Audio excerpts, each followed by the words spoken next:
Hello friends, मैं सलोनी आप सभी का अपने यूट्यूब चैनल पर स्वागत करती हूं। आज हम देखेंगे 26 अगस्त की शिक्षा जगत की मुख्य खबरों के बारे में। नीट परीक्षा के दौरान एक कमरे में 12 छात्र ही बैठेंगे। एनटीए ने जेईई नीट की परीक्षाओं को सुरक्षित बनाने और अभ्यर्थियों की आशंकाओं को शांत करने के लिए मंगलवार को नए दिशा निर्देश जारी किए। इसके तहत परीक्षा केंद्र बढ़ाए गए हैं। इससे एक पाली और कक्षा में अभ्यर्थियों की संख्या कम होगी। नीट परीक्षा में पहले एक कक्षा में 24 छात्रों के बैठने का नियम था। जेईई में पाली 8 से 12 हुई। केंद्र 2546 से बढ़ाकर 3843 कर दिए गए। ग्रेटा थनबर्ग ने की भारत में नीट और जेईई परीक्षा टालने की मांग। देश में मेडिकल शिक्षा के लिए नीट और इंजीनियरिंग कोर्स में दाखिले के लिए जेईई की परीक्षाओं को टालने की गूंज अब सोशल मीडिया के जरिए विदेशों में भी सुनाई देने लगी है। छात्रों और अभिभावकों की परीक्षा रद्द करने की मांग का पर्यावरण कार्यकर्ता ग्रेटा थनबर्ग ने भी समर्थन किया है। हैशटैग ट्रेंड कर रहे सोनू सूद ने कहा, सरकार परीक्षाएं स्थगित करे। स्कूलों में फिजिकल एजुकेशन के शिक्षक तैनात होंगे। शिक्षा निदेशालय ने प्रिंसिपल को इस बारे में निर्देश जारी किए। प्राथमिक कक्षा में भी खेल शिक्षा दी जाएगी। दिल्ली के सरकारी स्कूलों में प्राइमरी नर्सरी से 5वीं कक्षा तक के सभी बच्चे भी अब पढ़ाई के साथ खेल के गुर सीखेंगे। शिक्षा निदेशालय ने प्राइमरी कक्षाओं के बच्चों के लिए भी फिजिकल एजुकेशन के शिक्षकों की तैनाती के आदेश जारी किए हैं। स्कूलों में पहचाना जाएगा दिव्यांगों का हुनर। 149 सर्वोदय स्कूलों में नर्सरी की कक्षाएं शुरू होगी। अब नर्सरी दाखिले की राह भी आसान हो जाएगी। घोषणा, आईपीयू में प्रवेश परीक्षा 9 सितंबर से। आईपीयू ने दाखिले के लिए ऑनलाइन कंप्यूटर आधारित प्रवेश परीक्षा की तिथि घोषित कर दी है। नए सत्र की परीक्षा 9 सितंबर से 14 सितंबर तक चलेगी। 28 अगस्त को होगी पीएचडी की प्रवेश परीक्षा। बच्चों के लिए राष्ट्रीय स्तर पर पुरस्कार शुरू करें। केंद्रीय शिक्षा मंत्री रमेश पोखरियाल निशंक ने मंगलवार को कहा कि बच्चों के लिए राष्ट्रीय स्तर का पुरस्कार शुरू करने के लिए योजना बनाई जाए। निशंक ने नई दिल्ली में राष्ट्रीय बाल भवन की समीक्षा बैठक में अधिकारियों को यह निर्देश जारी किया। आवेदन फॉर्म की त्रुटियों पर सुनवाई 3 सितंबर को। इलाहाबाद हाईकोर्ट ने 69,000 सहायक अध्यापक भर्ती में आवेदन फॉर्म में विभिन्न त्रुटियों के मामले में एकल पीठ के आदेश को चुनौती देने वाली स्पेशल अपीलों को निस्तारण के लिए 3 सितंबर को पेश करने का निर्देश जारी किया है। यह आदेश मुख्य न्यायमूर्ति गोविंद माथुर एवं न्यायमूर्ति एस.डी. सिंह की खंडपीठ ने आशुतोष कुमार श्रीवास्तव व 35 तथा कई अन्य की अपीलों पर दिया है। आप 27 तक दे सकते हैं 3 जिलों का विकल्प। लोक सेवा आयोग ने समीक्षा अधिकारी, सहायक समीक्षा अधिकारी 2016 की प्रारंभिक परीक्षा के अभ्यर्थियों से परीक्षा के लिए 3 जिलों का विकल्प लेने की अवधि 2 दिन और बढ़ा दी है। अब 27 अगस्त तक विकल्प दिया जा सकता है। परीक्षा 20 सितंबर को प्रयागराज सहित प्रदेश के 17 जिलों में होनी है। आईईटी बीटेक अंतिम वर्ष की परीक्षाएं 8 सितंबर से। सीतापुर रोड स्थित institute of engineering and technology IET में बीटेक अंतिम वर्ष और परास्नातक की सम सेमेस्टर परीक्षाएं 8 सितंबर से होंगी। परीक्षाओं का आयोजन पहले ऑनलाइन होना था, लेकिन शिक्षकों और छात्रों के इंटरनेट को लेकर दिए गए सुझावों के बाद परीक्षा ऑफलाइन कराई जाएगी। ईवीवी दाखिले को 1,21,652 आवेदन। परीक्षा रद्द कराने को आईसा ने सौंपा ज्ञापन।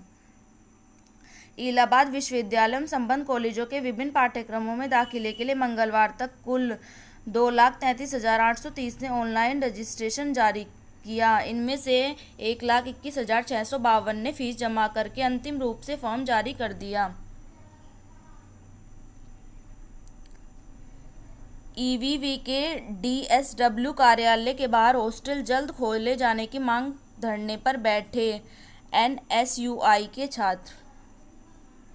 सस्ती शिक्षण सामग्री से मिल रही अनमोल शिक्षा। 500 स्कूलों ने अपनाया बाड़ा भाईकी का मॉडल। प्राइवेट स्कूलों के बच्चे भी ले रहे हैं इन स्कूलों में दाखिला। कनिष्ठ सहायक भर्ती के खाली पदों को भरने की याचिका पर जवाब तलब। इलाहाबाद हाईकोर्ट ने उत्तर प्रदेश अधीनस्थ सेवा चयन आयोग की 2016 की कनिष्ठ सहायकों के 5288 पदों की भर्ती में रिक्त पदों को कैरी फॉरवर्ड करने की वैधता की चुनौती देने वाली याचिका पर राज्य सरकार व आयोग से 3 सप्ताह में जवाब मांगा है। ग्रुप डी की परीक्षा से वंचित अभ्यर्थियों ने लगाई गुहार। रेलवे की ग्रुप डी की परीक्षा के लिए आवेदन करने वाले हजारों छात्र फॉर्म संशोधन का एक मौका देने की मांग कर रहे हैं। देश भर से 1.25 करोड़ प्रतियोगी छात्रों ने पिछले साल रेलवे के विभिन्न जोनों में 1 लाख से अधिक पदों के लिए ग्रुप डी के फॉर्म भरे थे। इसमें लगभग 4.5 लाख फॉर्म फोटो मिलान न होने पर निरस्त कर दिए गए। प्रयागराज से 3500 अभ्यर्थियों के फॉर्म निरस्त हुए हैं। इसमें जो कुल पद थे वे हैं 1,03,769। कुल आवेदन है 1.25 करोड़। और उत्तर प्रदेश मध्य रेलवे में कुल पद है 4730। ये आप सब यहाँ से लिस्ट देख सकते हैं एक नज़र में, अगर देखना चाहें तो। 28,000 ग्राम पंचायत स्कूलों में मुफ्त वाईफाई। प्रदेश की 27,944 ग्राम पंचायत और उनमें स्थित परिषदीय स्कूलों को साल भर के लिए निःशुल्क high speed broadband internet connection दिया जाएगा। प्रथम चरण में 75 जिलों की 27,994 ग्राम पंचायतों का चयन। ऑनलाइन पढ़ाई का महत्व बढ़ने से जरूरी है यह सुविधा। आने वाले समय में बढ़ेगा इंटरनेट का महत्व। शिक्षकों ने बीमा और भत्ता मांगा। उत्तर प्रदेश प्राथमिक शिक्षक संघ ने शिक्षकों को परिवार नियोजन प्रोत्साहन व नगर प्रतिकर भत्ता दिए जाने समेत शिक्षकों की समस्याओं से संबंधित 17 सूत्रीय ज्ञापन मंगलवार को बेसिक शिक्षा मंत्री को प्रेषित किया। संघ के अध्यक्ष दिनेश चंद्र शर्मा ने कहा कि कोविड-19 महामारी में शैक्षिक कार्यों के साथ दूसरे काम भी शिक्षकों से कराए जा रहे हैं। इसके बाद भी शिक्षकों को अपमानित किया जा रहा है। संघ के महामंत्री संजय सिंह ने बताया कि शिक्षक लगातार अपनी मांगों को लेकर आवाज़ उठाते रहे हैं, लेकिन उनकी आवाज़ किसी ने नहीं सुनी। लवीवी एलएलएम की एक सीट के 35 दावेदार।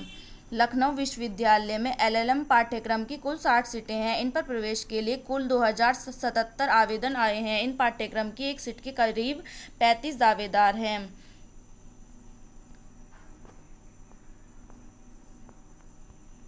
11 एडेड स्कूलों को नोटिस, जवाब तलब। राजधानी के 11 सरकारी सहायता प्राप्त विद्यालय में हुई 35 से ज़्यादा शिक्षकों की अनियमित नियुक्ति को लेकर जांच बैठा दी गई है। आपके अपने अखबार हिंदुस्तान के खुलासे पर यह कार्रवाई की गई है।